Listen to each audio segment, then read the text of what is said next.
thank you everyone for joining us for this concise and informative discussion by Dr. Michael Wald.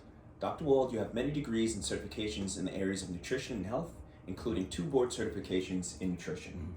You are a doctor of chiropractic with a master's in nutrition, and you are a certified nutritional specialist. You have published successful books on natural health, and right now we will be discussing autoimmune disease and low immunity. Sounds good. Okay. Mary's asking about her thyroid problem and lupus, and asks, I've been diagnosed with lupus and Hashimoto's thyroid disease. Can I do anything nutritionally for my problems?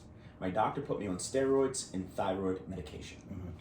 Yeah, this is a really common problem, Sonny, with hypothyroid, autoimmune disease, and lupus. So lupus and thyroid Hashimoto's are autoimmune, and one autoimmune disease usually predisposes people to others, or people have an autoimmune disease that's obvious and there are other hidden autoimmune issues. So we have to take a wide body approach. And basically autoimmune means that the immune system is hyperactive. A lot of people don't realize, Sonny, that when we talk about autoimmune problems, we're dealing with too much immunity, not too little. So there's hypo-immunity, and then there's hyper, which is autoimmune, where the body makes antibodies, which are chemicals that are anti the body and destroys tissues.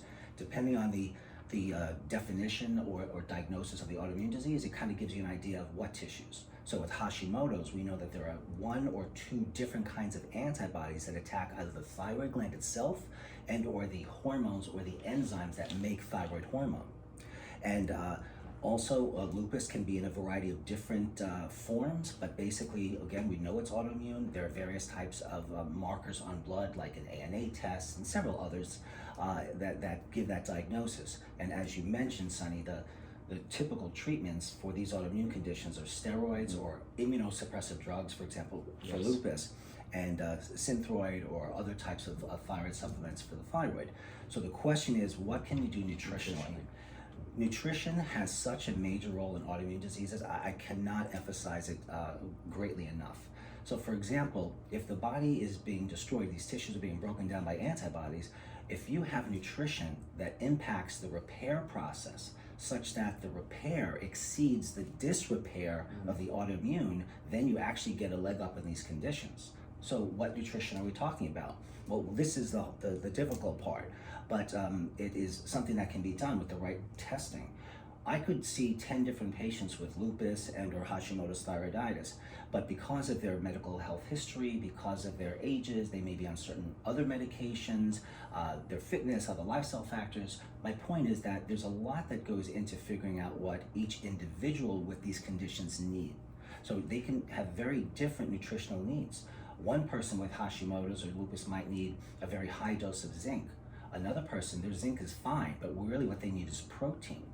So there aren't any specific protocols per se. I mean, you can read about these protocols in books, something like the Encyclopedia of Nutrition or something like that, which give you a long laundry list of supplementation and foods, but none of those have to do with what the particular individual needs for the autoimmune conditions. So we'll be discussing in this video in a second, and also some of the other videos, how to determine the right blood test for each individual. But suffice it to say that when you figure out nutrition for these particular autoimmune diseases like lupus and thyroid, we want to do a variety of laboratory tests that almost always goes into many different specialties. We need to know about hormones. We need to know about inflammation. We need to do certain nutritional tests. None of these things, except the bare basics, are done in traditional medicine. So I'm not saying there's anything wrong with the medical protocols for these conditions, but they do not include any nutrition. And there is no health without optimizing nutrition. So I hope that clarified that just a bit. Got it. Okay. Okay, we're done with that one? Yes. And Okay. Dr. Wald, thank you for this great information. My pleasure.